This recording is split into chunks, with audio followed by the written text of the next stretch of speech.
என் அன்பு நண்பர்களே, மணியின் அன்பு வணக்கங்கள். உலகின் தலை சிறந்த ஊக்கமளிக்கும் பேச்சாளர். அவர் பேச்சாளர் மட்டுமல்ல, வாழும் உதாரணம். 8 வயதில் மரணத்தை நோக்கி பயணித்து 10 வயதில் அதை வென்றார். இதுவரை 5 கண்டங்களில் உள்ள 24 நாடுகளில் சுமார் 30 லட்சத்தின் பேருக்கு அதிகமானோர் பேர் மத்தியில் உரையாற்றியுள்ளார். நிக் யூஜஸ். யார் இந்த நிக் யூஜஸ்? அவர் எங்கிருந்து புறப்பட்டார் என்பதை இந்த காணொளியில் பார்ப்போம். நிக்கோலஸ் ஜேம்ஸ் யூஜிஸ் ஆஸ்திரேலியா மெல்போர்னியா நகரில் 1982 டிசம்பர் 4ஆம் தேதி பிறந்தார். அவர் பிறவியிலேயே டெல்டா அமிலியோ சிண்ட்ரோம் என்ற நோயால் பாதிக்கப்பட்டிருந்தார். 2 கைகளும் 2 கால்களும் இல்லாமல் இருந்தார். ஆனால் கால் பகுதியில் 2 விரல்கள் மட்டும் இருந்தன. தாயின் வயிற்றில் கருவாய் இருக்கும்போது தெரிந்திருக்க கூடாதா? தெரிந்திருந்தால் கருவை கலைத்திருப்பார்கள் பெற்றோர்கள். கைகால்கள் இல்லாமல் பிறந்த குழந்தையை பார்த்து துடித்து போனார்கள் பெற்றோர்கள். அக்குழந்தையை வளர்த்தெடுக்கவும் படிக்க வைக்கவும் அவர்கள் பட்ட துயரங்களை வார்த்தையால் சொல்லிவிட முடியாது. குறைபாடு உள்ள குழந்தையை பெற்றெடுத்து விட்டோம் என்று அழுது புலம்பிய பெற்றோருக்கு தைரியமும் தன்னம்பிக்கையும் கொஞ்சம் கொஞ்சமாய் வளர்ந்து ஒரு செடியைப் போல வாசம் வீசும் பூக்கள் போல் பூக்கத் தொடங்கின. கொஞ்சம் வளர்ந்த பிறகு பள்ளியில் சேர்க்க முடிவு செய்கிறார்கள் பெற்றோர்கள். ஆனால் அரசாங்க பள்ளியில் அனுமதி மறுக்கப்படுகிறது. ஆனால் அதனை எதிர்த்து மாபெரும் யுத்தமே நடத்தி அரசு பள்ளியில் சேர்ந்து படிக்க வைத்தார் பெற்றோர். பள்ளியில் அவரை கிண்டல் கேலி செய்யாத மாணவரும் இல்லை, மாணவியரும் இல்லை. ஒரு நாள் பள்ளி முடிந்து வீட்டிற்கு வந்த நிக் யூஜஸ் தனது தாயாரை கட்டி அணைத்து அழத் தொடங்கினான்.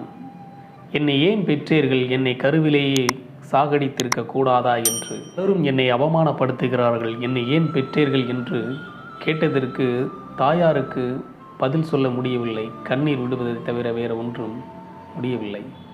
ஒரு நாள் அவருக்கு இருந்த மிகுந்த மன உளைச்சலின் காரணமாக அவர் தங்கள் வீட்டில் உள்ள நீர் தொட்டியில் சாக முயற்சித்தார். ஆனால் காப்பாற்றப்பட்டார். தனது தாயார் ஊனமற்று போயிருக்கும் தன்னை போன்று பலர் சாதித்த சாதனைகளையும் நாளிதழ்களில் எடுத்து விளக்கி உரைத்தார். நிக் யூஜஸுக்கு 17 வயது இருக்கும்போது பள்ளி தேவாலயங்களில் நிகழ்ச்சிகளில் ஊக்கமளிக்கும் பேச்சை பேசத் தொடங்கினார்.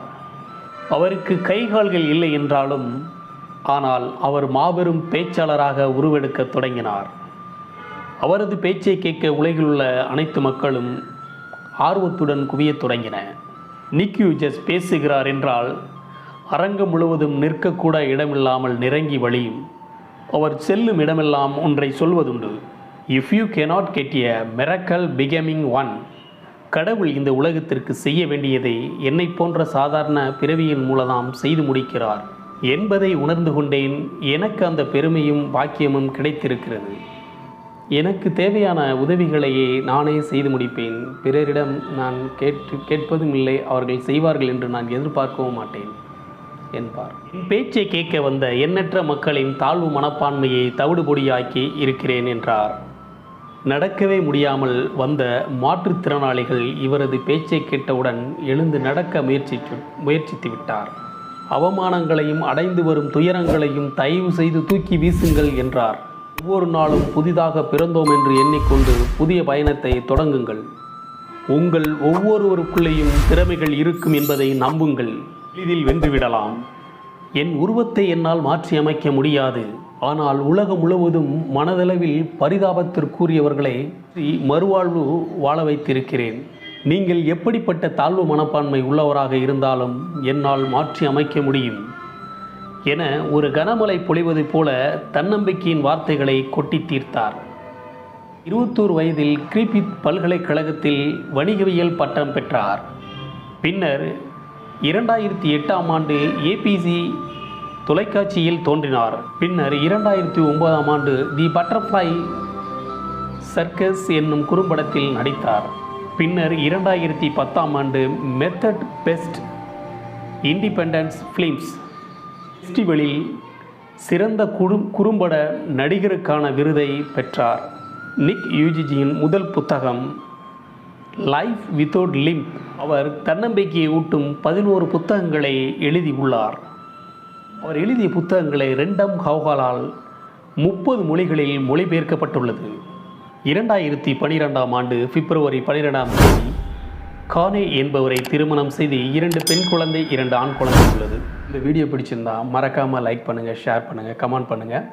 நம்ம வீடியோவுக்கு புதுசாக பார்க்குறீங்கன்னா சப்ஸ்கிரைப் பண்ணிவிட்டு பாருங்கள். நீங்கள் பண்ணுற ஒவ்வொரு லைக்கும் தான் என்னை அடுத்தடுத்த வீடியோ பண்ணுறதுக்கு எனக்குள்ள ஒரு மோட்டிவேஷனை உருவாக்கும்.